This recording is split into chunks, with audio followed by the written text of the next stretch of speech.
Welcome, everybody. It is so wonderful to be with you all here today. Welcome to the Women United to End Modern Slavery Now event that we are having. And this is a follow-up from the Black Friday event that we had in November. And we are hoping to make this an annual thing. So already block out your calendars for November, for Black Friday, and for Women's Day every year, because we will be coming together every year to create advocacy and to create action for change. And thank you to the Empowerment Collective. I'm sure a lot of you know about them, but if you don't, they are a 100% survivor-led organization who are deeply connected with this session today, and we are supporting them and the work that they do. And thank you to the organizing committee. And we have a really, again, a very international group of women coming together to create real change. And today is really all about how do we talk about and become conscious of modern slavery. I think a lot of people think that slavery is no longer around because it's not in the traditional form of slavery that we might have seen in our history lessons, but it is very much there, and forced labor and a lot of really unfortunate circumstances are very present, but they are under the covers, they are in the darkness, and we are unaware of them. And today is really about bringing awareness, bringing light to these experiences, how we can play a role in the change. And thank you so much for being here with us today, giving your time on a Sunday to actually become aware of what's happening in the world, to actually collaborate and come together to create change. And modern slavery is impacting a huge amount of people, over 50 roughly. I mean, a lot of it is undocumented, but roughly 50 million people across the world are in forced labor or modern day slavery. And we know very well that this is disproportionately affecting young women and girls. And so when we come together to become aware of what's happening, this can make a very big difference. It sometimes feels quite big and overwhelming because it's a systemic challenge that we're facing. And I think a lot of the reason that this is happening is because we've become very disconnected from the production of things. When we go into the shop and we buy a piece of clothing or even, a piece of furniture or whatever it is, we're not necessarily conscious of where that is coming from. What are the products that are being used to create that? Who are creating these products? Are they being adequately and ethically sourced? And that's really what we are striving for today, is to really demand transparent supply chain, and that we can actually become aware of what are we consuming. And can we become more conscious of our consumption, that we are buying and consuming things that are ethically sourced, that are not contributing to these awful conditions in which some women and girls find themselves in. And so, as I said, it feels a bit overwhelming and daunting when we think about a systemic change because it feels very big and much bigger than us. But we are a part of the system, and a system is a group of individuals. And even today, we come together as women and girls and other all people to listen to diverse perspectives, lived experiences of people, to really understand the challenge that we are looking at today, and also bring about not only advocacy, but action and hope that we do have power to change things and the way that things are when we become aware and when we stand together and we come together to learn from each other and look at it from the different perspectives, and that we take action to really make a difference. Lastly, just thank you. Thank you for being here. Thank you for not closing your eyes. Thank you for listening to our wonderful speakers who are giving up their time to be with us today. Thank you for the contributions that you've already made. Thank you for the people who are coming to this today. And I'm really excited to hear the speakers today. We have a beautiful, diverse lineup of people. And I'm going to hand over to Adeline, who has been a part of the Empowerment Collective for 3 years now. And I think this year she is now the executive assistant. She's helping, I'm sure, if you've engaged with Empowerment Collective, you would have touch base with her. And she is really quite a powerhouse young lady, and it's been a privilege to work with her on the organizing committee. So thank you. And she will be our MC for the day, handing over to the various speakers we have. So thank you, Adeline. Thank you so much, Michelle, for that wonderful introduction to the event. I will be reading, unfortunately, very abbreviated bios for each of our speakers today because we are on a very tight time schedule. But I encourage you all to look into each of the speakers in more in depth because they're all incredibly accomplished individuals who have done amazing things for our world. So I have the pleasure of introducing our first speaker, who is one of the most spirited and passionate people I know, Dr. Claire Dale. Dr. Claire Dale is a senior leadership facilitator and executive coach, as well as director of Companies in Motion and co-founder of the Physical Intelligence Institute. I'll pass the mic to Dr. Claire Dale now to lead us in a preparation and grounding exercise. Take it away, Claire. Thank you so much, Adeline. Did you see those rockets that I sent off immediately? Michelle mentioned your name. You really have that power and incredible passion as well for this work and for leadership. So this next 8 minutes or so is designed to get us ready to listen to the amazing speakers, to get us ready to form action for ourselves and ready to feel hope, where sometimes it might be easy to feel hopeless or overwhelmed. As Michelle was talking about, I sometimes feel that way in a big system that feels too heavy or fixed for me to personally impact on. And so today we're getting ready in this next 8 minutes to act, to feel hope, and to feel empowered, where sometimes we can feel small and disempowered. So the only two things you need to know about this next piece of work that we're going to do in this next 8 minutes is that it comes from the body of work called physical intelligence. And I'm sure this is not new to you, but emotions and thoughts are all felt states in the body, neurochemical states. So where do you feel hope? In your body, often around the kind of chest area. Disappointment, a feeling of collapse, perhaps somewhere in the solar plexus or the spine. Happiness, sadness, every single emotion has a physiological state. And the second thing I want you to know is that through awareness and knowledge about this neuroscience in our bodies, we can actually change our state.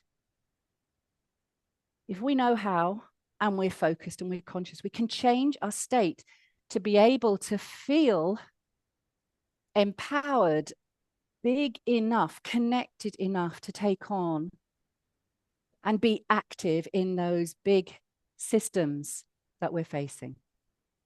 All right, so it's highly practical, and we're going to be using our bodies. Just use your bodies as it is now. Adapt anything I ask you to do to suit your own body. But first of all, let's get grounded. Feel your feet literally in contact with the ground, whether you're seated at the moment, whether you're standing. Just actually feel 200,000 nerve endings in the soles of each foot, really on the ground, and feel the ground coming up to meet you, giving you that platform for feeling strong, safe, to be able to take action. And you can close your eyes now or soften the focus if you haven't already. And take a breath just to settle ourselves now. Take one breath. Then take one deeper breath. Then take a beautiful breath.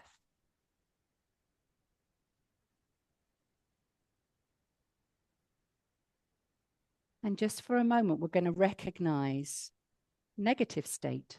I'd like you to slowly just collapse in your core and your posture. Feel small for a moment. Make your breath more shallow. We won't stay here for long, but just feel and remind ourselves that we all feel this from time to time. Maybe the eyes are a little bit dull. And here, when you collapse your core, make your breath more shallow and dull down the eyes, your nervous system is shutting down in freeze, in collapse. It's numb. Or it's feeling so strongly that all it can do is stay inside. There's less movement, less action, less expression. And it's so easy to feel like this when we're witnessing suffering in circumstances where we cannot immediately help others or when we're experiencing suffering ourselves. So let's not stay there, but I wanted you to experience that because we want to experience today the opposite. So shake that off. Flash your eyes open, take some light in, and shake that off for a moment, just moving the body. And now, if it's available to you, stand up. If you're more than happy seated, you want to do this seated, that's fine too. But if it's available to you, stand up.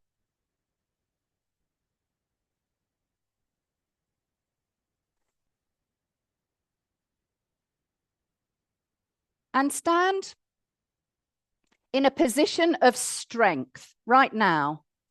And some people need to move their body a little bit to stretch, to get, the awareness into the body, to then find a position, a posture, a place of strength. Feet on the ground, perhaps. Bones aligned.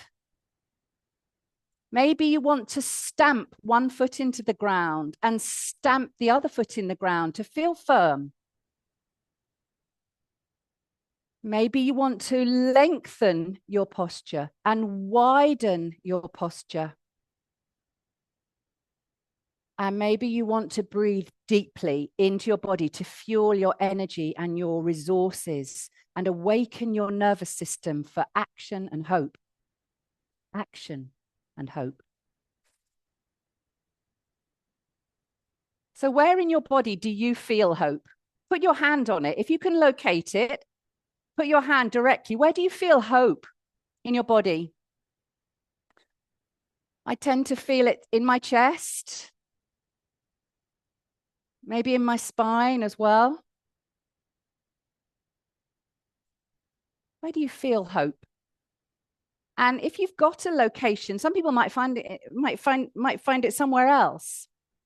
But wherever you feel and find that sense of hope, it's a neurochemical state, hopefulness, dopamine, oxytocin flooding the system. Then take a breath into it and let that feeling of hope increase in size and intensity. Let yourself feel more hopeful. A big breath.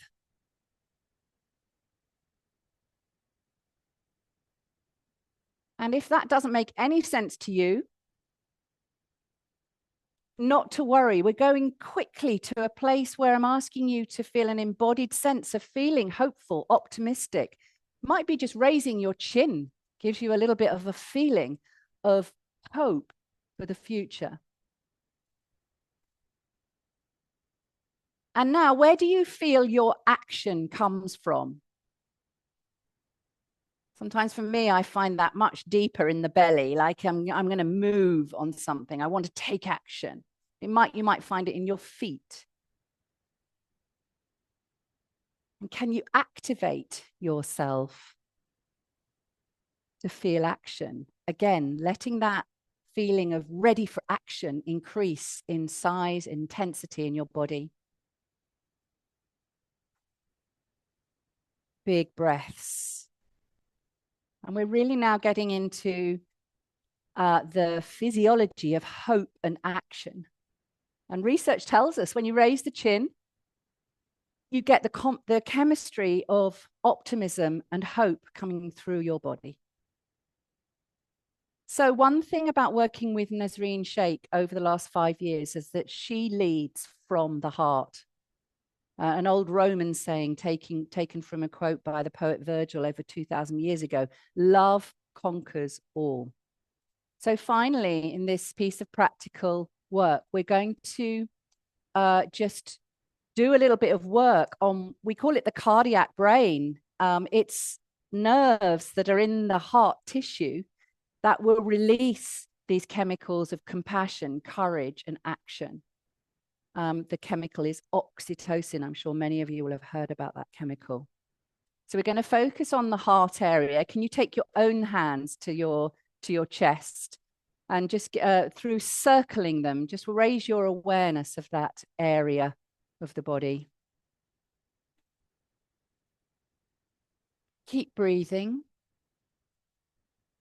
And then you might just take your fists and just pummel a little bit and, get the nerve endings in the skin to start communicating down into the deeper tissue of the body, going into the muscles, and then getting into the heart tissue where these nerve endings, these neurons are.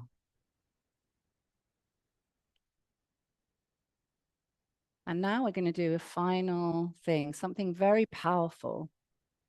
You're going to breathe in through your nose noisily, so you can hear the breath. And you're going to expand the heart as you do it. Imagine that whole area like its own brain getting bigger. And then you're going to breathe out.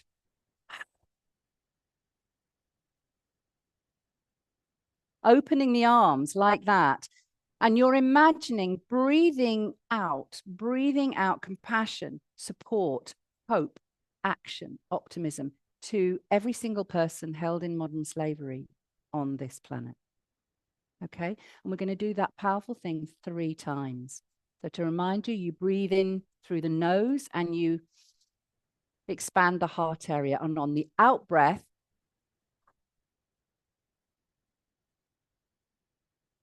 and as you do that, you visualize every single person that you want to reach from your heart to theirs. Is that clear, everybody?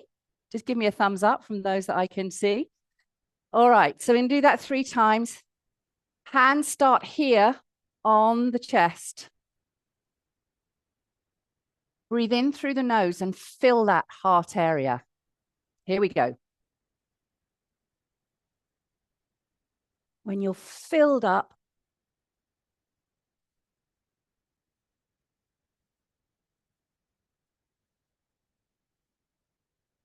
try that again. You might be faster than my breath rhythm. Just do it on your breath rhythm.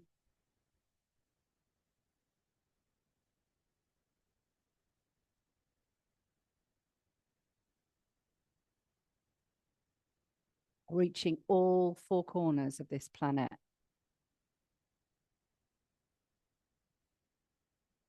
And a third one.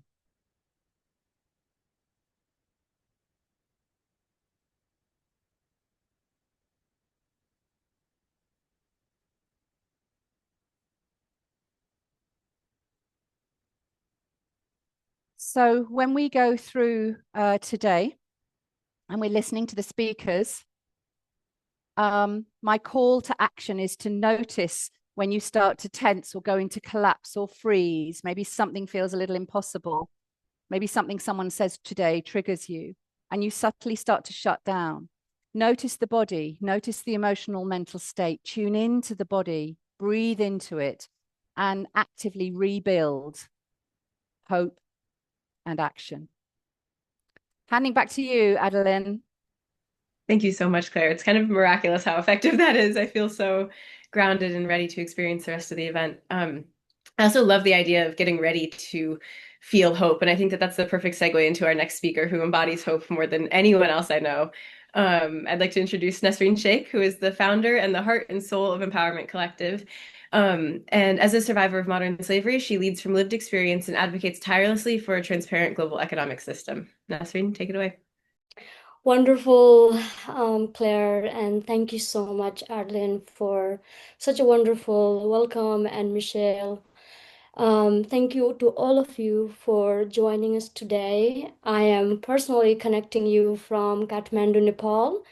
And thank you to all of our speakers who giving your precious times and all of the sponsor that supported this gathering. It's not easy. We all are so busy. We're doing a lot. And because of today, March 8th, it is really a celebration, that something I have been celebrating for long times. And understanding that this is globally International Women's Day, a day that honors women's achievements, rights, and equality, as well as responsibilities. Today, we gather with the hope that women around the world can help solve one of the greatest human rights issues of our time, which is modern slavery. And there are 2 important reasons for this. First, women and girls are among the most affected by modern slavery. I have seen that the first hand, the devastating impact that exploitation has on women and families. Second, women represent the largest purchasing force in the global economy. Women control more than $31 trillion in a global consumer spending and influence nearly 80% of purchasing decisions worldwide. This means women collectively have the power to reshape global markets. That is why the End Modern Slavery Now movements seek to bridge the gap in understanding about modern slavery and create a global sisterhood that demands supply chain transparency. Around the world, consumer labeling campaigns have transformed entire industries. One of the most notable examples is the food industry, where ingredients labeling has led to improved transparency and stronger product safety standards. In the same way, a survivor-led initiative called Transparent Trade proposes mandatory supply chain transparency labeling on all products we consume every day. So we as a consumers can understand where products come from, whether they were made ethically. At the heart of this message is very, very simple. The choice is not to consume the suffering of another human being. When I worked as a child laborer in a sweatshop, I remember talking to the clothes I was sewing and saying, whoever will wear these clothes, I hope they can feel my pain and suffering. And today, about 28 million people are trapped in forced labor, producing goods that move through global markets and into everyday products. And most of these individuals comes from the most poorest and most marginalized communities in the world, often from the lowest caste, migrant populations, or communities with the little access to education or legal protection. Modern slavery is also an enormous business. Currently, G20 countries import more than 468 US dollar, $1 billion worth of products at risk of being produced with forced labor. Globally, this exploitation generates hundreds of billions of dollars in illegal profit every year. So, when we talk about modern slavery, we are not just talking about individual crimes.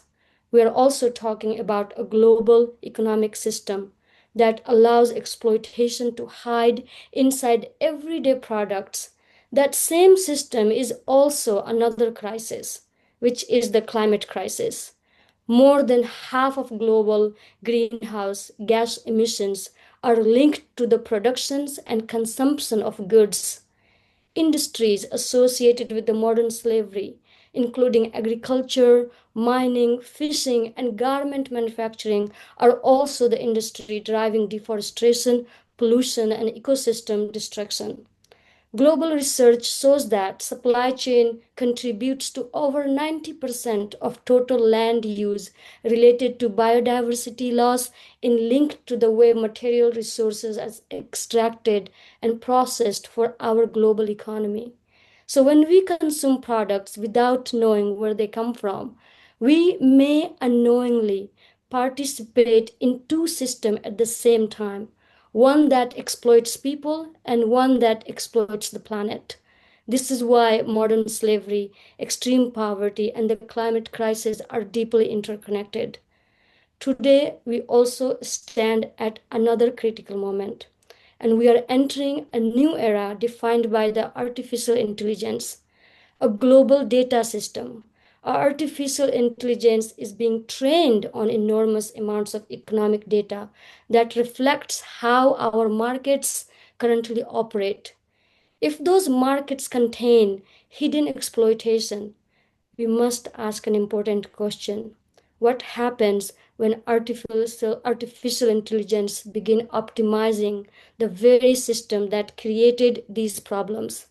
If AI is trained on supply chains that hide forced labor, reward profit over human dignity, and extract from the earth without accountability, then we risk accelerating the same system of exploitation. And this is another reason why supply chain transparency labeling matters. Transparency is not only about informing consumer. It is also about creating ethical economic data, a data that shows where products come from, whether labor conditions are fair, and whether the ecosystems are protected. That kind of transparency can really help build responsible markets that protect both people and the planet. And at the heart of this movement is really about survivor leadership, but it is also something deeper, a circular leadership. This movement is not about one person leading from the top. It is about women leading together in a circle, women speaking to women, women educating families, women supporting one another. Because the most powerful way this movement grows is person to person. One woman sharing knowledge with another, one family educating another family. And this is how a global sisterhood begins. And this movement will continue through two annual global gatherings, each year on March 8th on International Women's Day, and each year on Black Friday, the largest consumer purchasing day in the world.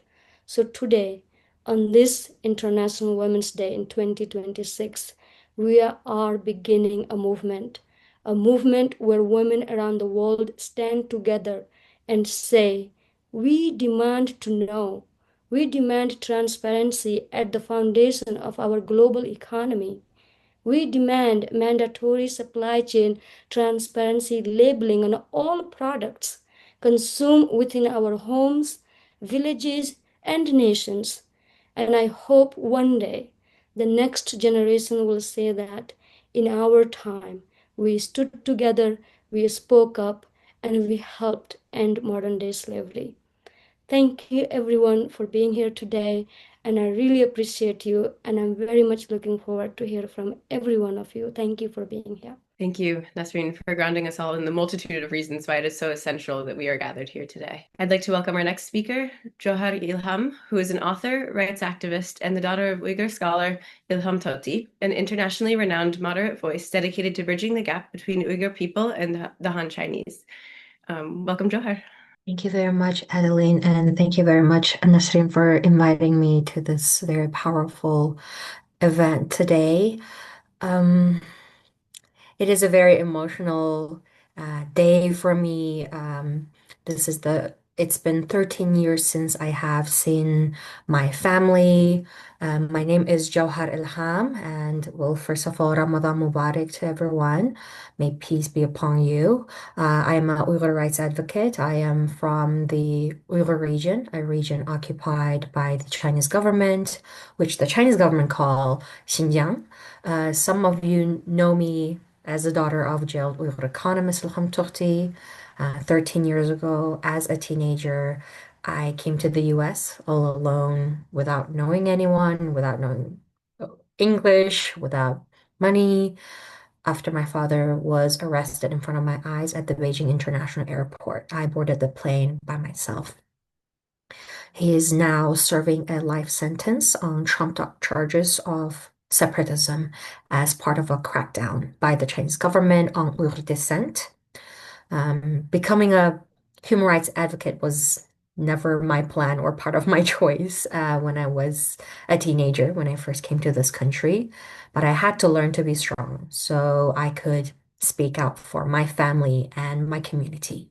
I was the only person in my family that was able to escape China. The plight of our people has only worsened since my father was sentenced. Now, many, many, many more Uyghur families like mine have been torn apart after years of keeping us in cycles of poverty and social isolation. The Chinese government has rapidly accelerated its campaign of oppression and extremely repressive policies in my homeland, the Uyghur region, in the name of countering terrorism and poverty alleviation, which been making it impossible for Uyghur people to thrive or to do anything much more than survive in China. And today is a very important and unique day, which is the International Women's Day. As a woman, I'm very proud to stand with women everywhere who are combating rights violations in any society. And in many places, we are seeing increasing crackdowns on civil society and on human rights defenders who speak up. Today, I want to speak particularly about Uyghur women's rights violations, namely the gender-based violence, coerced marriage, forced sterilization, and forced labor. Throughout the years of my advocacy work, I have spoken with women who were released from the Chinese government state-imposed forced labor camps, telling me horrifying stories of sexual abuse and violence, from reports of electronic sticks in their private parts to rape to reports of public gang rape in the facilities. And I've learned from survivors who was forced to work in a so-called re-education camp that she was required to bring women in chains to a room where they were raped by male guards before their shifts working in a factory or after the shifts working in factories. She says she has to do this many, many times throughout her forced working experience at those camps. And outside of these camps, some Uyghur women are forcibly wedded to Han Chinese men. Each Han Chinese man is reportedly paid up to 50,000 yuan by the government as a reward for this interracial marriage. And there are even ads on the internet advertising how beautiful and exotic Uyghur women are, promising that they're ready to marry Han Chinese men, they will make wonderful wives. And this kind of exploitative advertising attempts to encourage many Han Chinese men to populate the Uyghur region with the promise of a beautiful bride and the satisfaction of serving the natural interest of synicizing the next generation, thereby advancing the government's project to dilute my people's identity in every possible way.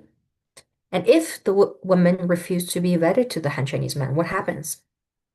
Oftentimes, they're seen as religious extremists and danger to the society, and they will face the consequences of eradication and forced labor. Many Uyghur women who are already married are enduring forced sterilization. The birth rate in the Uyghur region dropped 24% in 2019 and has been growing negatively, according to official Chinese government population statistics. As Nesrine mentioned, that oftentimes when it comes to modern slavery, women are the most targeted and the most vulnerable. And when in the case of China, when we've learned about the one-child policy where Han Chinese women were targeted for many, many years, but now that policy has been lifted, and the birth rates for Han Chinese communities have finally been increasing while the population in the Uyghur region is growing negatively. Uyghur women are reporting forced placement of IUDs, and it is an attempt to reduce the Uyghur population through reproductive coercion. And the remaining population, who are called the surplus laborers, are sent into camps working day and night from 16 hours a day with minimum to no payment. And oftentimes, their family members even have to bribe those forced labor facilities guards in order for those so-called forced labor workers to be even served food during their shifts. And in another effort to exercise control in my homeland and to also reap financial benefit from its repressive policies, the Chinese government has expanded on a long tradition of the forced labor in the Uyghur region. We're seeing today this systematic government-sponsored forced labor. The Chinese government arbitrarily detained an estimated over 1.8 million people with a program to cleanse the ethnic groups of their extremist thoughts through education and forced labor. And this involves both detaining labor inside internment camps and multiple different forms of involuntary forced labor. In the most recent statistics, we've learned from researchers that over 3.17 million Uyghur people and other Turkic majority peoples from in China have been sent across different cities in China outside of our motherland for the state-sponsored labor transfer programs. So the forced labor programs do not only exist in the Uyghur region, but now it's crossed to cities like Beijing, Shanghai, Shandong, and Nanjing, which are export-oriented cities.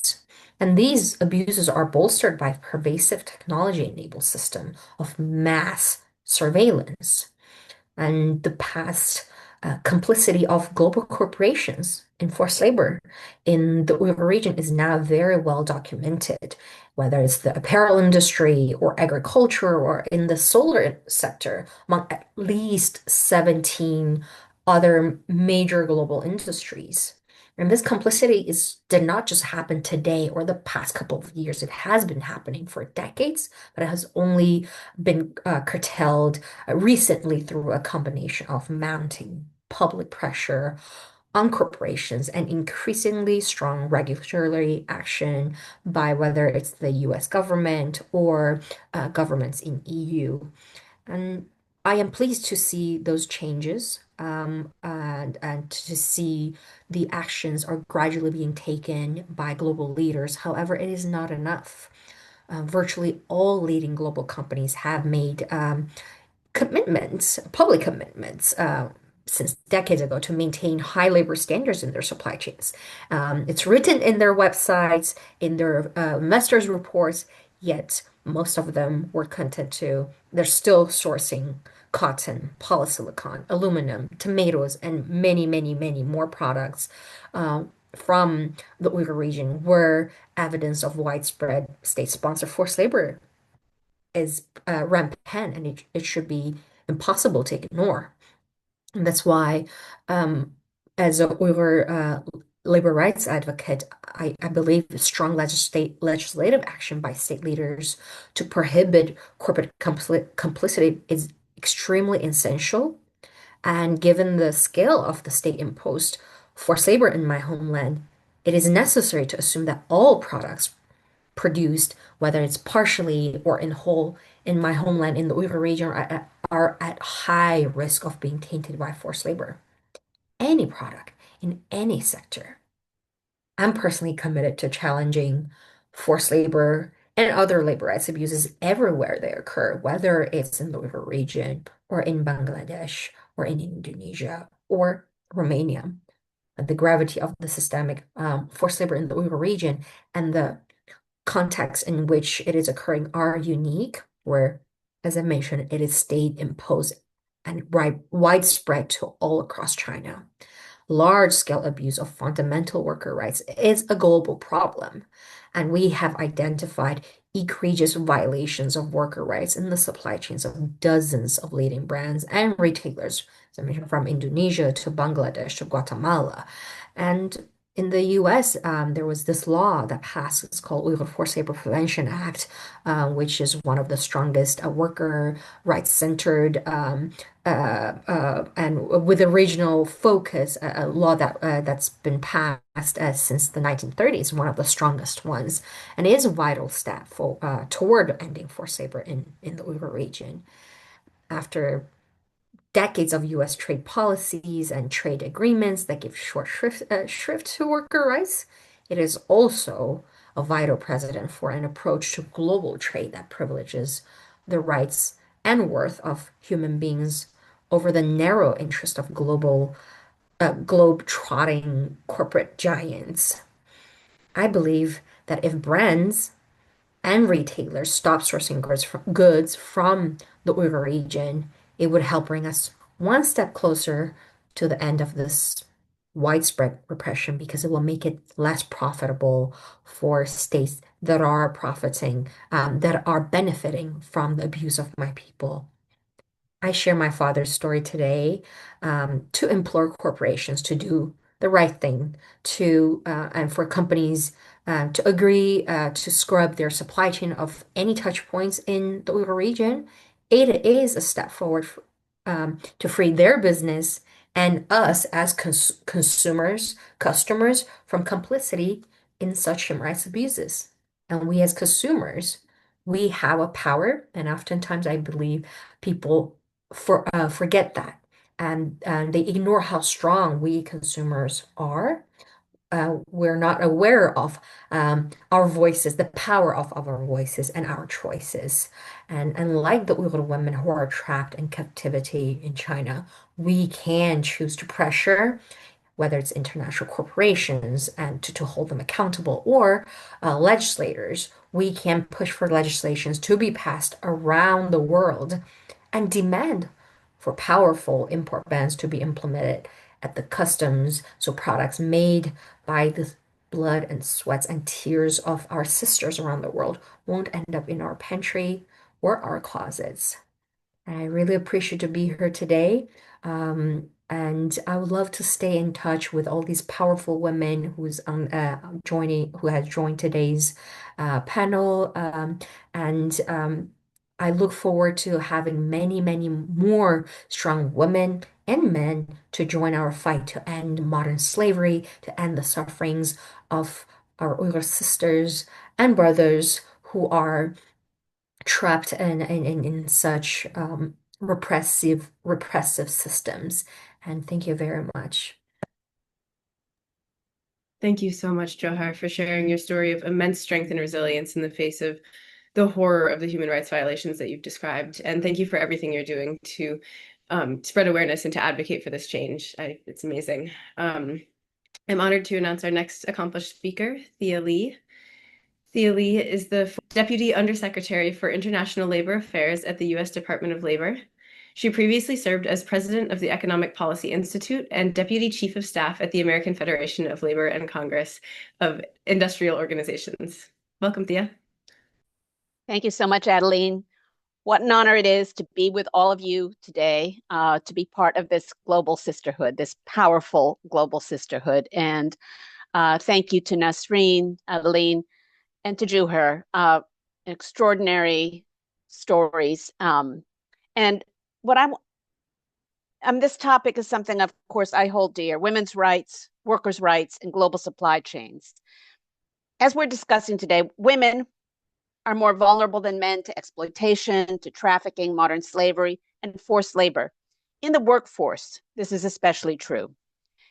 Women are concentrated in certain occupations and sectors like domestic work, apparel, the informal sector, where they're less likely to be protected by a union. These tend to be low paid, often unsafe. Women are more likely to experience sexual harassment in the workplace than men. Within sectors and occupations, we know the informal hierarchy often relegates women to the lowest paid, unsafe positions, often with little upward mobility possible. And we also know that the intersection of being a woman and being a migrant worker makes you especially vulnerable. That is certainly what I saw in my work as Deputy Undersecretary, is that when traveled all around the world, it was often in migrant worker communities where we saw the most egregious forced labor issues, where workers are denied their passports, they're denied the ability to control their working hours, and they're often not paid what they're promised. So these are all the intersections of ways in which women can be vulnerable. And that is the bad news. But I want to talk about how we bring about change, to talk about what Claire talked about, our strength, to find our strength and the power, as also Juher mentioned, that we have power as consumers, as investors, as voters, and as workers. Global supply chains connect us across borders, both economically and morally. But that creates leverage points. For those of us who live in wealthy, consuming, and investing countries, it provides opportunities. And I think it's very important for consumers to be mindful of their purchases, but I also think it's not enough. We need policies. We need systemic policies. It's also important for companies to do the right thing and to be more moral. But we can't rely on voluntary actions by individual companies or individual workers. And that's why I think some of the policies around trade, around market access that Juher mentioned are incredibly important and have untapped potential. And that's what I want to talk about today. So Jewett talked about two things. One is the forced labor import ban. The United States since 1930 has had a ban on importing goods produced in whole or in part with forced labor. And that means that it cuts right through the supply chain. The fact that maybe a big multinational corporation doesn't know what's in their supply chain or doesn't directly hire people in the supply chain is not an excuse. If you're using an input that is made with forced labor, that good in principle can be stopped from entering the United States of America. It was only in 2016 that this law became more consequential because a very important loophole was closed. And then in 2022, the Congress passed what Juher talked about, the Uyghur Forced Labor Prevention Act. And that actually ratchets up. It is a very powerful tool, but we don't use it to its full potential. And that says that if a good is made either in Xinjiang, China, or by workers who are part of the labor transfer programs, the Muslim minority workers who are part of the labor transfer programs in China, then those goods are assumed to be made with forced labor. It is the rebuttable presumption unless the company can prove otherwise. And that is because China does not allow access. There is no transparency. There is no access. There is no accountability in the Xinjiang region or in these labor transfer programs. And because we don't have access, you can't just go, even if you are a multinational corporation, you can't just show up at your factory in Xinjiang and talk to workers unsurveilled. And so this rebuttable presumption is really important.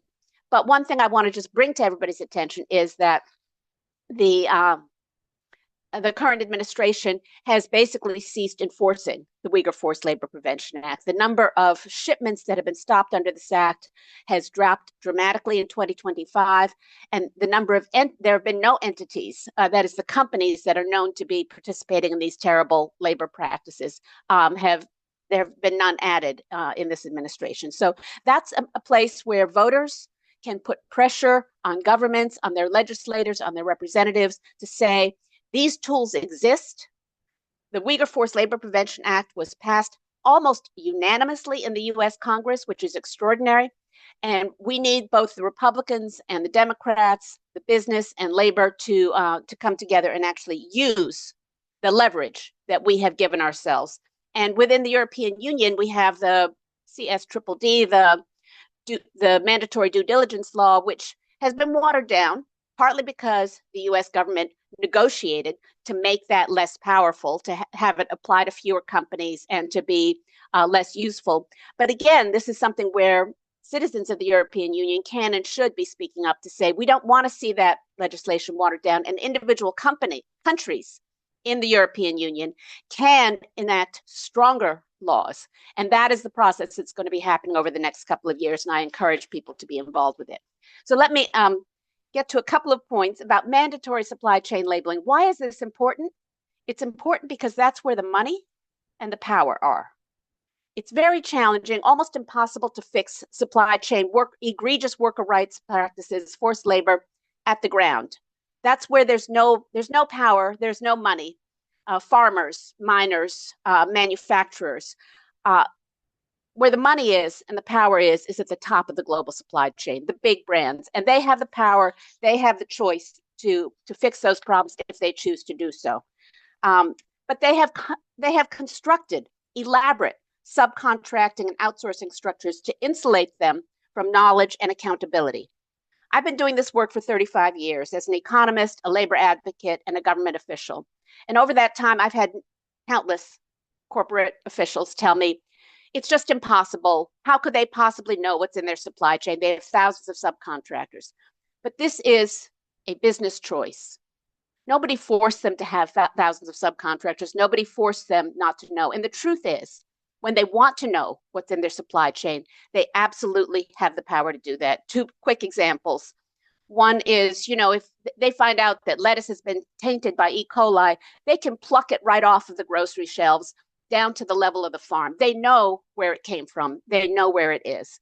I once saw a promotional video about salmon and this little monitoring device that could tell you the temperature and the humidity and the conditions of the piece of salmon from the time it comes out of the ocean to when it shows up on the grocery shelf. if they have that much information about the piece of salmon, maybe they could also pay attention to the workers who pull it offshore, who are processing it in often very unsafe and unsanitary conditions and not getting paid. And some of them are Uyghur workers who have been put into seafood processing um, factories. So they have the capacity, and the key to change is power and voice. Working women need the ability to come together at the workplace, ideally to form an independent democratic union that can bargain collectively and stand up for their rights and for adequate enforcement of the law. This is systemic change, and it can happen. And I'll give two quick examples of women who have done this successfully. The Dindugul Agreement in India is Dalit workers who came together with the help of their union to stand up against gender-based violence and harassment at work. They were successful in getting big brands like H&M and Target, The Gap, Philips Van Heusen to agree. They have a whole new system there where the women are empowered to negotiate for themselves and to stand up for their working conditions, for their safety, and for their freedom from sexual harassment and violence.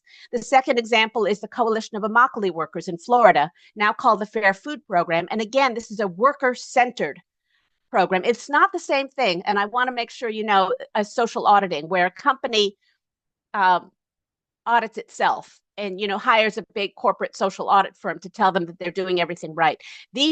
These programs are where the workers have the power to set the conditions and to get remediation without fear of retaliation. And that is the difference that it makes. So my call to action is to leverage the power we have as consumers, as voters, as investors, to ensure that wealthy countries do condition market access on adherence to international labor law and practice, internationally recognized workers' rights, including protections against discrimination and unsafe working conditions through trade agreements, the forced labor import ban, the Uyghur Forced Labor Prevention Act, mandatory due diligence. And I call on the business community to end the fiction of opaque supply chains. Business has the power to pressure governments where production happens to respect and enforce workers' rights, and especially freedom of association and collective bargaining, and to support the mandatory due diligence and labeling, not oppose and weaken it. Thank you so much. I'm honored to be here with all of you, and I look forward to hearing from the other speakers today. Thank you so much, Thea, for that really powerful reminder that we all have power to put pressure on our administrators, to put pressure on companies, and to actually create change. Thank you. That was amazing. Our next speaker is Carrie Summers, the co-founder of Fashion Revolution, which is the world's largest fashion activism movement, as well as League of Artisans. She's also the author of the book, The Nature of Fashion, A Botanical Story of Our Material Lives. I'll let Carrie's vast knowledge speak for itself. Thank you, and I'm going to share my screen as well because I have a presentation to go with my talk, which you should hopefully be able to see. And I love it. It's such an honor to be here. I love how everybody's talks are interrelated and just connected through a thread. Mine's slightly tangential, but hopefully it will become clear how they are interlinked. So coverage of last week's London Fashion Week described the season-defining details, the fur trims, the ballroom silhouettes, the crystal brooches. But the one detail that fashion repeatedly treats as optional is human dignity. And in living systems, nothing essential is a detail, whether it's a particle of soil, a drop of water. And when it comes to our clothes, neither are the hands that pick the fibres, that gin the cotton, that make the cloth. And I wrote The Nature of Fashion because textiles are among our earliest attempts to fashion the world around us. And their history is inseparable from our own. I think long before we inked our thoughts onto parchment, and perhaps even before we etched stories onto stone, we began spinning plant fibres. And from the very first moment that someone twisted and plied plants into thread, textiles became a means of communication. They were an expression of the soul of the community where they were born. And threads, like words, are woven together. Strands are twisted into stories, each with its own texture. In the beginning was the cloth. And my book really begins a long way back at Aboukir-du-Marin in France with a fragment of 3-ply string that was crafted from the satin soft inner bark of a conifer over 40,000 years ago. And string allowed us to bind, to tether, to create nets, handles, garments, shelter. And textiles were born out of ingenuity and labour. And wherever labour underpins survival, wherever it's essential but unseen, dignity is structural. It sits in the warp and the weft, not the trim. And as human societies grew more complex, cloth didn't only bind communities together, it began to mark hierarchy, power, a word we're hearing a lot about this afternoon, and control. Material progress and the erosion of human dignity became entwined. This is a pattern that we keep repeating.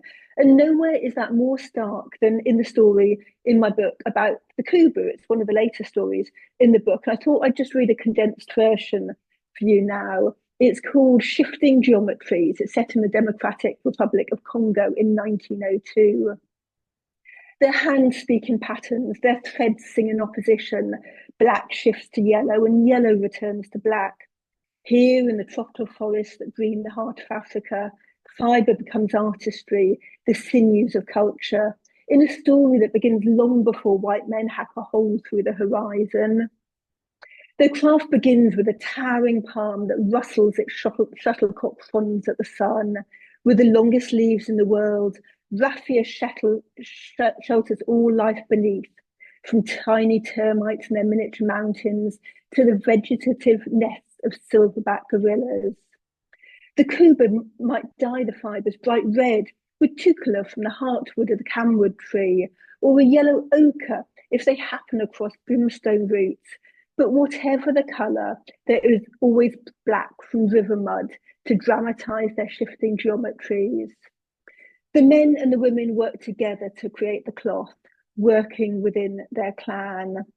After the pounding the cloth until it's smoother than a cowrie shell, they then start to select the embellishment from an extensive repertoire of embroidery, applique, patchwork, cut pile, resist, and tie-dye techniques. Patterns emerge, geometric and symbolic, a language of lines and shapes, darkness and light. But then come the shadows, the grasping fists of foreign rule. Protected by geography, their kingdom has been spared ivory hunters, rubber tappers, missionaries and slavers, until now. Now a blue flag bearing a gold star flutters high above the land. Congo Free State, they call it, although that freedom only extends to those who wish to enter. Any who flee will probably die in the process. Like a knife through sacred cloth, the Anglo-Belgian India Rubber Company slashes through the Kuba motherland, gouging deep across the terrain and ripping lives apart, all for the sake of John Boyd Dunlop's bicycle and its inflatable rubber tyres. The rainforest where the Kuba live is rich with wild rubber vine, ripe for plundering. Local men are put to work slashing the vines and smearing the sticky latex all over their bodies. Once the substance hardens, company officials scrape it off, taking hair and skin along with it in a searing reminder of the Kuba's changed state. Failure to meet quotas brings more inhumane punishment. Wives and children suffer the loss of their hands, torture, floggings and rape are routine. Any who refuse to work are executed, the rebel villages razed to the ground. The private army of Leopold II of Belgium seeks not only to control through violence, but to dismantle the Kuba culture, targeting the traditions that have long kept them whole. Like one of Dunlop's bicycle tyres, pumped full of air, their society is straining under the pressure. The elite feel power slipping through their fingers. In desperation, they cling to what is still within their grasp, their art, their cloth, their identity. Rustling raffia fronds do not quiet threads make. The Kuba's response is of boldness, not submission. The king and his nobles doubled down on tradition. In open defiance of their oppressors, the Kuba channel power through creation as cloth becomes resistance. Patterns grow more complex, plant colours more vibrant. Each piece is a declaration. We are still here. We are the people of the king. And just to be clear, that is the king who walks among us in his raffia skirt, not the one who sits on a cold metal throne in a far-off land. And amid it all, the raffia palms continue to wave their shuttlecock fronds skyward. loud witness to the atrocities, and to a culture that refuses to be silenced. For in the kingdom of the Kuba, tribes cry, patterns shout, and colours weep. It's hard to convey the horrors endured by the people of the Congo, but their story shows that the natural wealth of the region went far beyond the riches stripped by colonial powers. Their most powerful resource was cultural integrity, dignity woven into cloth. And just like the forced labour imposed on the Kuba in the early 20th century, modern slavery is there in plain sight, as we've been hearing. We often choose not to look. It is there in extraction, justified by profit, in systems that treat human dignity as an expendable input. In 2013, when the Rana Plaza factory complex collapsed, killing more than 1,100 people, campaigners had to search through the rubble for clothing brands to identify who was producing there. That absence of knowledge wasn't accidental, it was structural. And over the decade, I worked at Fashion Revolution. Expectations for corporate responsibility increased significantly. I think in part due to the Fashion Transparency Index. I worked on 7 editions of that, and we really saw the scores improving. We saw brands disclosing more information, and traceability started to become normalised. But transparency is still far from comprehensive. Last year, in my role at League of Artisans, we developed the Crafted Report and the Artisans Index to examine how 50 global brands disclose the environmental and social impacts of artisan production. We looked at both fashion and homewares, and it was really interesting to see how little homeware brands disclose because they haven't had the spotlight on them. And outside the luxury maison, where artisan métier are more integrated, the work is typically decentralised, home-based or informal, sitting in a part of the supply chain where brands rarely take responsibility. Craft is celebrated, craft is aestheticised, but the working conditions, pay and cultural rights, alongside environmental impacts, remain inconsistently reported. We're really hoping we're going to find funding to produce another edition of this index, because we know that the first one really acts as a benchmark, and it's when we have further editions that brands start to disclose more information. I think it's important to say that disclosure isn't the destination, it's just the start of the journey. But without visibility, exploitation is given the oxygen to thrive. A single strand of raffia, still woven by the Kuba today, has strength in itself, but it's only when supported by other fibres that it becomes cloth. And dignity works in the same way. It is not a detail, it is the structure that holds the whole pattern together. So my call to action is that our collective voice is as bold as the Kuba's patterns. Thank you. Thank you so much, Carrie. I think that learning through story and history is just so essential to understanding the depth of everything that we're witnessing in our world and experiencing. So thank you for taking that approach. Our next speaker, Evelyn Chumbo, is an incredibly accomplished survivor leader and founder of the Harriet Tubman Fellowship alongside the Human Trafficking Legal Center. Unfortunately, in a recent accident, Evelyn's aunt has passed away, and because of this, she is unable to join us today. But she was moved by this work and still wanted to participate, so she's graciously shared a recording of her talk with us, which we will now play. Thank you for the introduction. Like it was mentioned, my name is Evelyn Chumbo, and I want to say Happy International Women's Day. And today we're going to be focusing on women and girls in forced labor. You know, a lot of the times when we talk about modern day slavery or human trafficking, a lot of the time the focus has been sexual exploitation. But we must know that there are more people stuck in forced labor situation, and a lot of them are women and girls. You know, not to say that men are not affected, but women and girls are more vulnerable into forced labor.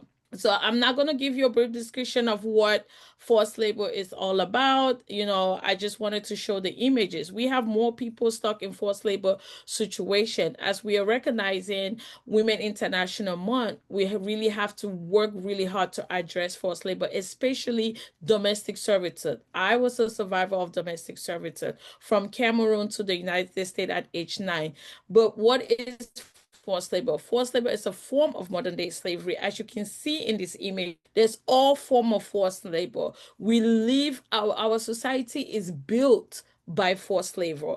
When you think of the history of slavery, slavery was built by forced labor. And when you think of the history of slavery in the United States, there were men and women, but a lot of the women were forced to work in the fields, in domestic servitude, and in so many things. They were doing so much, and they were being forced to do all these things. Even kids, kids were forced to work, that instead of going to school, learning and education, they were placed in horrible hazard conditions to work. So women and girls that are are more vulnerable to forced labor due to limited access to education. A lot of times as women, I just come to realize that, women, we do so much.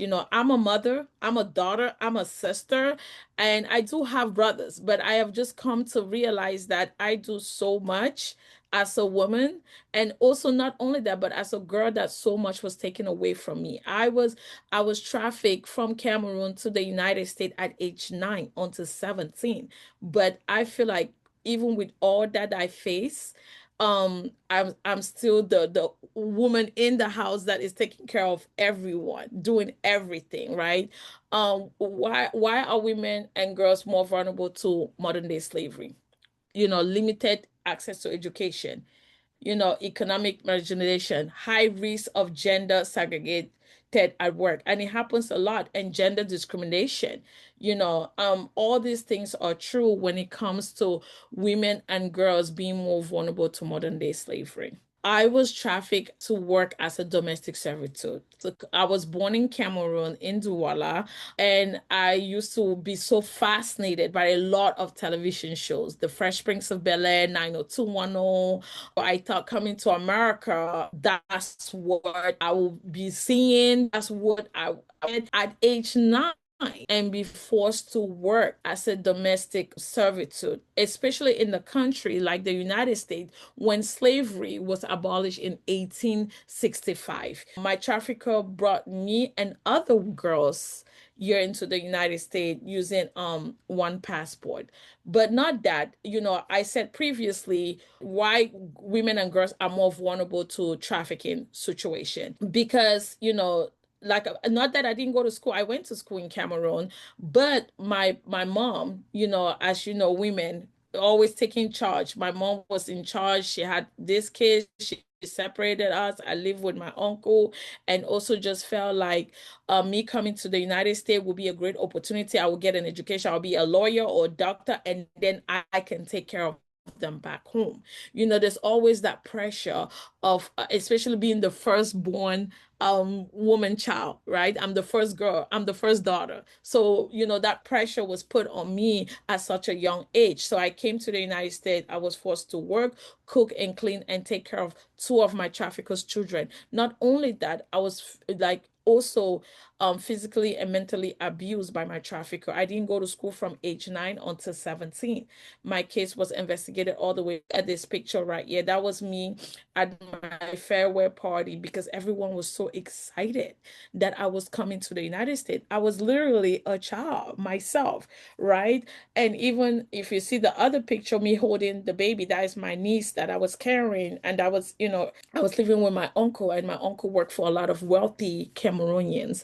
And one of those wealthy Cameroonians happened to be my trafficker that brought me to the United States. So how does economic exploitation trap women in forced labor, domestic servitude, and trafficking? I mentioned earlier lack of economic opportunity for women. Like the root cause of modern day slavery is poverty. Trafficking, it is poverty. We have to really address the economic support, especially for trafficking survivors that have gotten out of the situation. We're still lacking behind in having economic support for trafficking survivor or paying women the right wages that they deserve, that they work.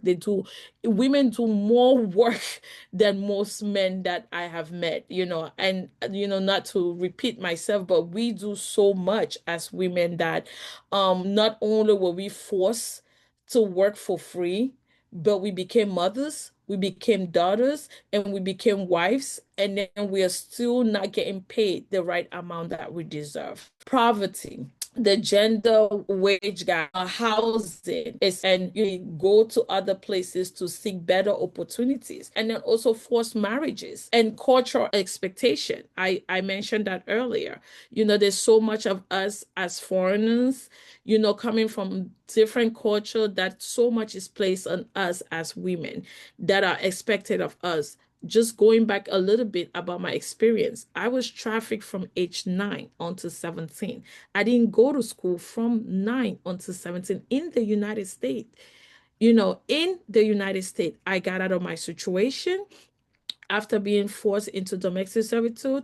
My case was investigated all the way back to Cameroon.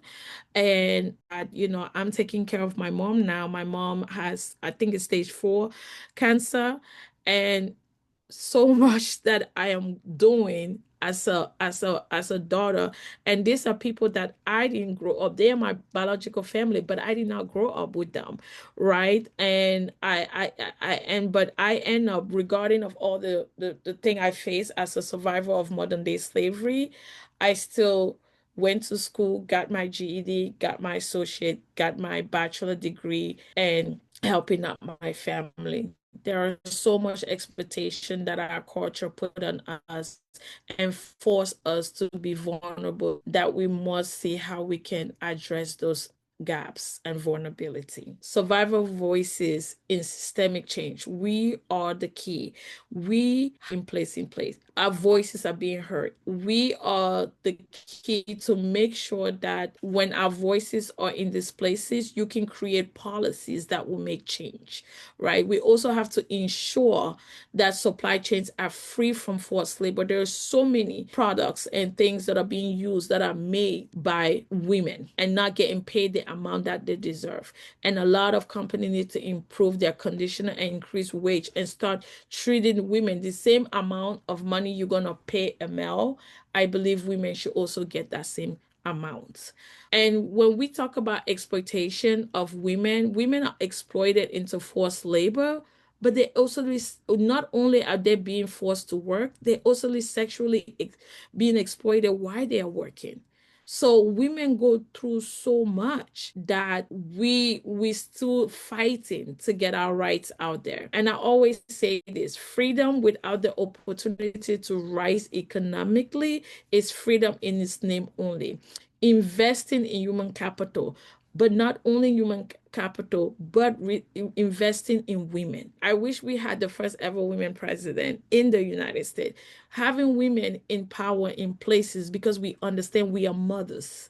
Like I keep mentioning, we are mothers, we are daughters, we raise human beings, we bring out human beings. Why can't you support us economically to do the job that our mindset is set to do? And companies must really be held accountable when we are addressing supply chains.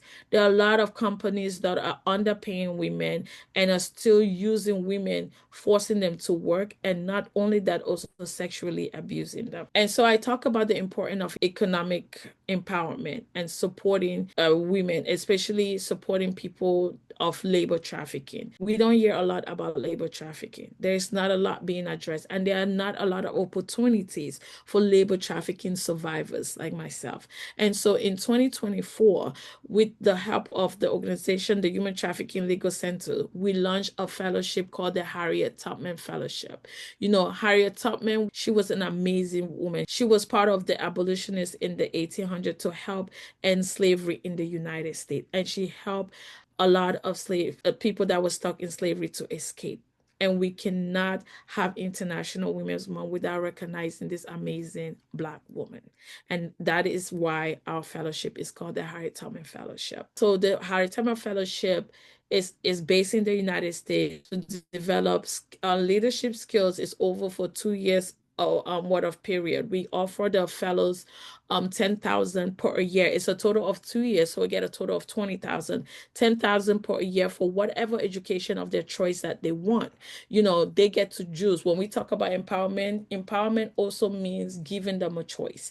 Let them decide what they want to be. And that's what we do. We just support them. We have to invest in people, especially trafficking survivors. We have to invest in them. So we have the fellows participate in an annual in-person communication trainings, because I also truly believe, like, leaders build leaders. We are not all here forever. Just like Harriet Tubman made a path for someone like me to be out here, I'm creating the legacy for other survivors of modern day slavery to get out of the situation and also become a voice in their community and also lead a way. So that's what the Harriet Tubman Fellowship do. Not only do they get an education, but they also learn how to be leaders. If they choose to want to be leaders, we give them that choice. And if they're going to go out there and be that leaders, we're going to prepare them to win, not to fail. That is why when we say economic empowerment, let's ask the survivors, what does economic empowerment means to you? And I wanted to play a little bit of the video of what does freedom means to the Harriet Tubman Fellows. Me, freedom means having the ability to make my own choice, express my thought, and live without fear, to follow my dreams, speak my mind, and believe in what I choose. Freedom to me means freedom to thrive, freedom to seek knowledge, freedom to gain more skills and expertise, freedom to be a good person, freedom to be a responsible person and do the right thing. For me, freedom is a brand new dawn, escaping chains where hopes are gone. It's a fresh start, a chance to soar, a life unbound with dreams to explore. No more oppression, no more despair, just open skies with room to care. For me, freedom is a road I take to build a future for all our sake. Freedom to me is the ability to live a life of purpose, the courage to dream beyond limitations, and the opportunities to pursue those dreams without any fear, but by being your authentic self. So thank you. So you've just heard from the 7 amazing fellows. You heard what freedom means to them and the impact of them being a survivor of labor trafficking, right? And when we are talking about women being more vulnerable to labor trafficking, out of those 7 fellows, 6 of them are women. One was forced into domestic servitude. One was forced into to work as a real estate. One was forced into forced marriage. And one of them was forced to work as a housekeeper. And the other one was family trafficking, was forced with the entire family, her mother, her brother, and her dad. They were forced to work in construction sites. So if you do have any question, please do email us or reach out at us at HT Legal. You can follow us, htlegalcenter.org, and then you can also follow us in all the social media platforms. I really want to thank you guys again for having me. And as we mark the International Women's Month, just know that women are more vulnerable to the situation when it comes to addressing modern day slavery. And so when we want to put women have to be in the forefront of the fight, and we have to invest in women. We have to invest in them and empower them. That way they can give their voice and they can be leaders, and leaders create leaders. Thank you. It's unfortunate that Evelyn's not here with us today and that we can't thank her in person, but let us all still hold gratitude for the immense experiences, knowledge, and solutions she has shared with us today. Our next and final speaker before the closing remarks and meditation is Jennifer Verkamp. Jennifer Verkamp is a professor and the chair of the fashion design department at Massachusetts College of Art and Design. Welcome, Jennifer. Thank you. Hi, everyone. Well, it's hard to follow that. I'm humbled and honored to be among this incredible group of women speaking today. My story seems to pale in comparison, but I share my story with you as an educator and a believer in the power of change that can be supported by education and raising awareness. I've been teaching at Mass Art in fashion design for 25 years now. And my personal focus and interest has been connected within sustainability, and in particular in traditional techniques and working with artisans across the globe. And I share a little bit about my story in timeline. It all started for me, 1998 was the first trip I took to Nepal and India backpacking, well before uh, cell phones and even the internet, really. And I was really interested in connecting with artisans. I had been working in fashion design as a young designer uh, with independent designers. Never interested in sort of the big conglomerate of fashion, but was always really interested in the artisanal work behind it. And connecting with craftsmanship within both textile design and apparel and how they're interconnected. Um, and the intentionality that artisans bring into their work. My understanding of the intersection of culture, dress, and identity and its importance was solidified during that trip. And I think, for me, that trip shaped my life, shaped how I teach, shaped what I do. And artisans were everywhere, and it wasn't behind a closed door. And um, there were immediate connections to the makers, and the value of their work was really clear. Textile and apparel design was steeped in craftsmanship, cultural heritage, stories, indigenous and ancestral knowledge, and the deep partnership with nature and that human connection. So fast forward 2000s, early 2000s, fast fashion has become the norm. Fashion is a globalized industry. Consumers and designers, brands are becoming more increasingly distanced from their supply chain. The speed of production exploded. Brands that used to have two collections a year have now gone into 24 new collections a year for some fast fashion brands. So it was clear to see the dangerous impact of this on artisans and garment workers and the rise in human rights concern, faster production, demands on producing more simply also created a movement towards creating prints that mimic an ikat or a design that mimics a textile design that mimics a block print, but not being created by hand at all. So the growing dangers of appropriation on traditional techniques. Every corner of the world I've connected with, from Mexico to Laos to India, have experienced indigenous designs and knowledge being appropriated. So, uh, at the same time, of course, overconsumption, right? Everybody's buying a ton more. From 2000 to 2014, one statistic is that the production expanded 60%, and in that same time, it was just about the same percentage of garments being discarded. So there was nothing of value, obviously, being produced. I developed a sustainable fashion course in 2011 that I've been teaching now for over 15 years. For me, it's always been about raising awareness and educating emerging designers and consumers about the choices they have and how to make best decisions.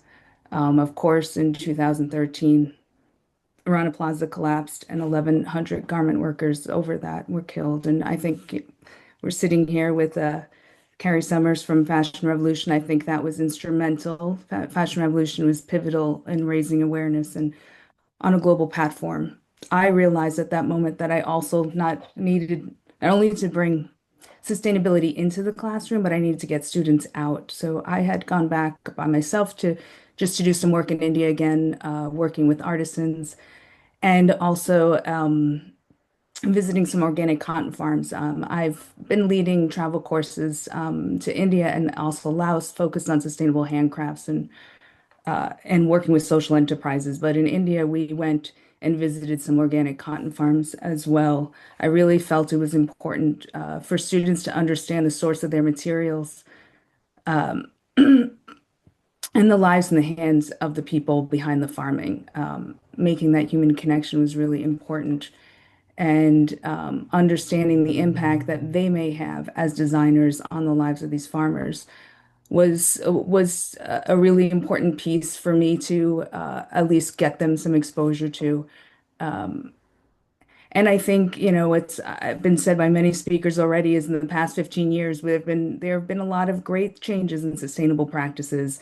There's been a rise in policies that have been placed to support this. I mean, I've seen that clearly, but it's not enough. And then, COVID hit, that had a great impact, right? Brands canceled $40 billion worth of completed orders. I think the Pay Up campaign from Remake was a great initiative calling out brands and holding them accountable. But of course, there were mass layoffs, there were factory closures, and that had a huge impact on garment workers who were already underpaid, who were now making less wages. So there's a huge problems that are out there. What gives me hope is the students that I have. Honestly, like this generation, I will say when I first started teaching the class, I had to pull students into it. I had to kind of explain what it was, why it was important, what was wrong with the industry. And now students are coming in with just they're advocates. They want change. They don't want to work in an industry. They don't want to be part of an industry that's doing harm to the environment, to humans. They have strong ethical concerns, and they are very conscious about their consumption, and they are demanding transparency from brands. They want that. Yet, and I think Gen Z, they by 2030, they're going to make up in the U.S. 17% of retail spending. Yet there's also the rise of ultra fast fashion at the same time. So they're caught in this. So I think there's so much now. Now we're in this state of the world currently, right? That we've got the companies have increased economic pressures and the industry has weakened sales. So there's been a rise of these ultra fast fashion brands like Shein, and many brands are pulling back on their sustainable initiatives. So it's now more important than ever to keep pressing forward. I think the move towards like regenerative fashion and working within regenerative agriculture, working with an indigenous and ancestral knowledge in terms of supply chain and farming, thinking about cultural preservation is more important now than ever. I think in this time of AI, it's important to remember that indigenous knowledge and skills are passed down orally and through hands-on learning, and that it is not recorded and archived in the way that AI looks to build information systems. So this deep ancestral and indigenous knowledge has to be preserved and needs to drive, I believe, in the future. We were fortunate to have Nasreen come as a speaker. So survivor voices are key. Last fall, we had an alumni gathering, and I was grateful to have Nasreen come and speak as a keynote speaker. It was very impactful, and the alum and students still speak about how moving that was. That is change. That is moments of change. We need companies to develop and embed human rights policies into their operations and make a commitment to ending human rights abuses, and hold their supply chain partners to this commitment. We need obviously more due diligence processes in place to support this and report on. Human life is not negotiable. I think in terms of a call for action, just being here among you today is really like for me a very inspiring to be in this group of women who are doing such incredible work, and uplifting and raising awareness on something that's so important. And I really think legislation and policy changes are the most important piece right now, and putting that pressure that's already been said among other speakers is incredibly important. So thank you. Thank you so much, Jennifer, for closing out the speaker portion of this event with such just powerful and inspiring messaging. I'll now pass it over to Michelle, who will give some closing remarks before the meditation. Thank you so much, everyone, and thank you, Edelyn, for guiding us through that. I have put into the chat a reminder of call to actions after engaging today, and thank you so much to the wonderful speakers we've had. You've all spoken with such passion and are proof that when we have passion and when we have focus, real change can come about. And even though the change feels really quite big and systemic, that when we come together in communities like this, where we raise awareness and we become aware of the different ways in which we can target it, from how we consume and how we how we actually buy things, to policies, to movements, to lived experience, and how we educate young people. And it's just so beautiful to see all of this. And I'm really, really grateful for all of you spending your Sunday today. And I do apologize, we've gone a little bit over time, but it's just such an important topic. And I really believe that we're all here to honor all of the wisdom that was shared in this wonderful group. So thank you. And I'm going to leave it there and say thank you to the organizing committee and Empowerment Collective. And I'm going to hand over to Daniela Kane, who is a strategic creative, frequency guide, and facilitator, and has worked with incredible brands, global brands like Nike, Adidas, Pendleton, and Columbia. And she is going to guide us through a closing meditation. But thank you, thank you, thank you. And we shall see each other very soon. Well, thank you so much. I want to go back to what Dr. Claire said at the beginning.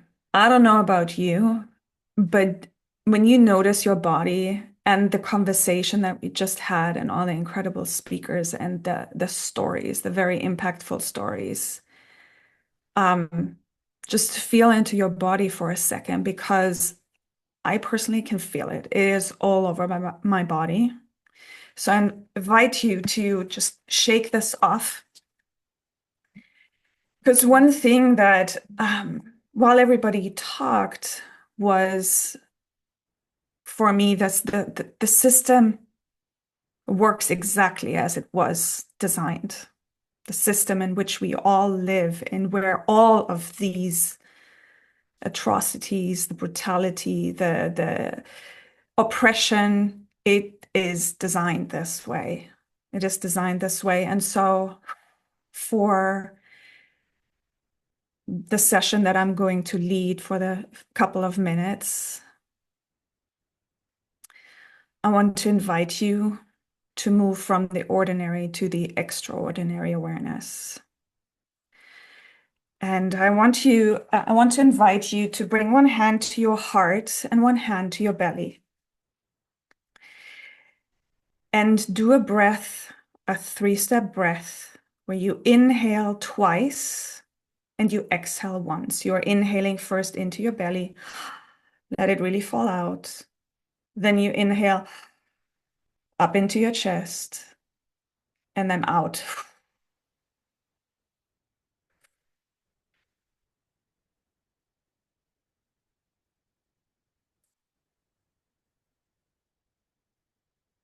Very good. And I'm going to bring some music in. Can you hear the music? Awesome. Okay.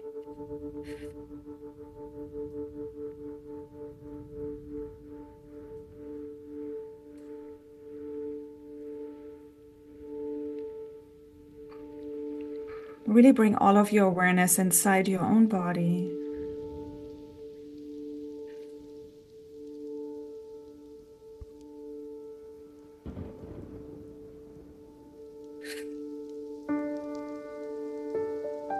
Notice your belly expanding on the inhale into the belly. Notice your chest rising.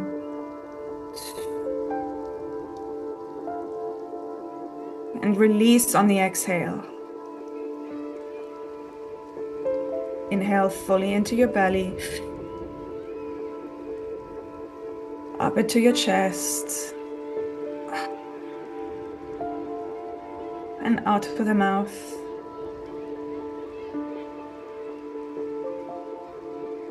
Imagine that you're moving all of the stored energy, all of the stories, all of the emotions, the energy, the emotions that you felt, that is caught, that is held in your body, in your system.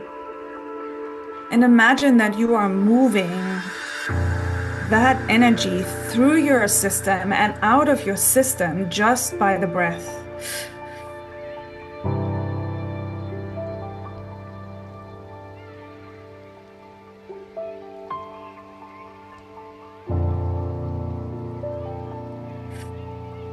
Find your own rhythm, your own speed, and your own depth, moving the energy through and out And imagine that with each inhale, you're inhaling love and light, and on each exhale,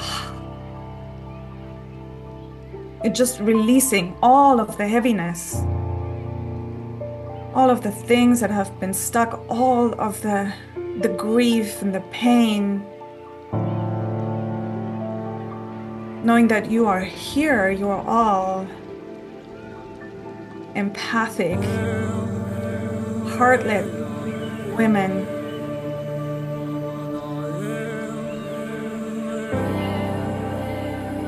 Really bring in the love and the light into your body. That's it. Just allowing the energy, the movement go through your body while you fill up your light, your power.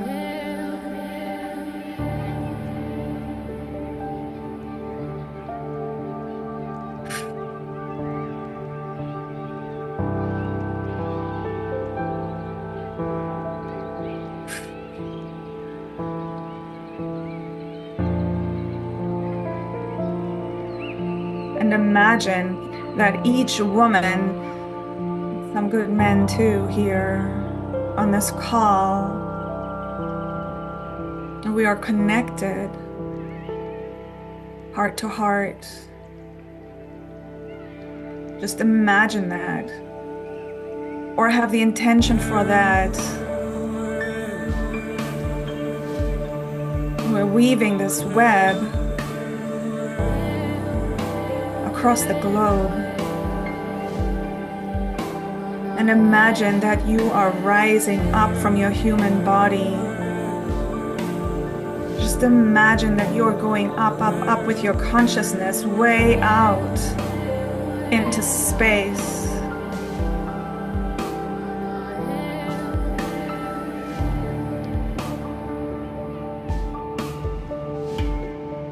And imagine that we are this web or this circle, and that we're beaming this light down back to earth.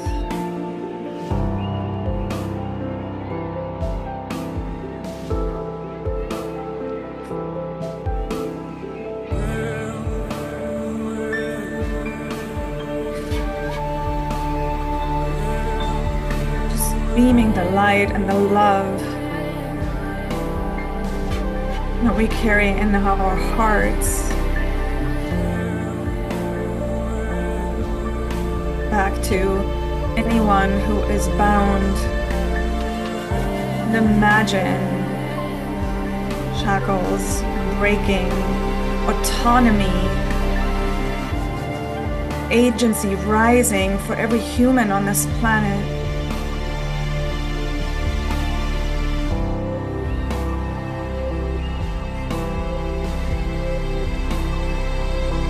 Imagine them glowing,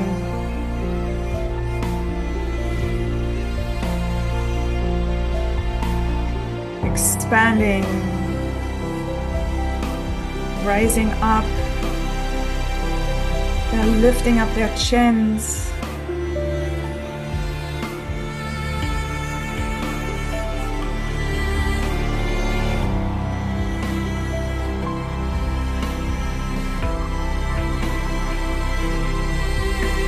Imagine what you want this world to be.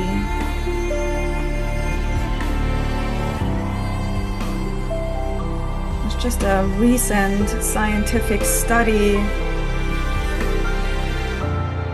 has proven that a group of humans with one shared intention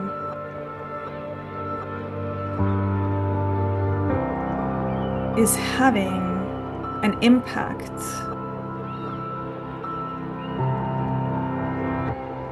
on physicality.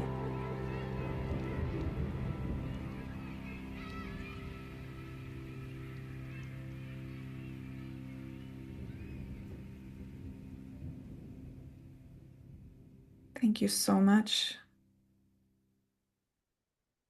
Thank you so much for playing. I invite you to return to your body and slowly and gently flutter your eyes open. Thank you for having me. Thank you so much again to everyone who gave your time, shared your wisdom and your knowledge, or even just listened to learn. It has been a privilege to be amongst all of you today. Let us take this as an opportunity to remember our own power and remember our power in community. We have put in the chat some things for everyone to get involved with. Please do click the link, sign the petition. We will be gathering again in November on Black Friday, but please stay connected, sign up to the newsletter, donate, remain connected with all of the wonderful women here today. It's been a real privilege and honor to speak with you and be with you. Thank you, everybody. Have a wonderful week ahead.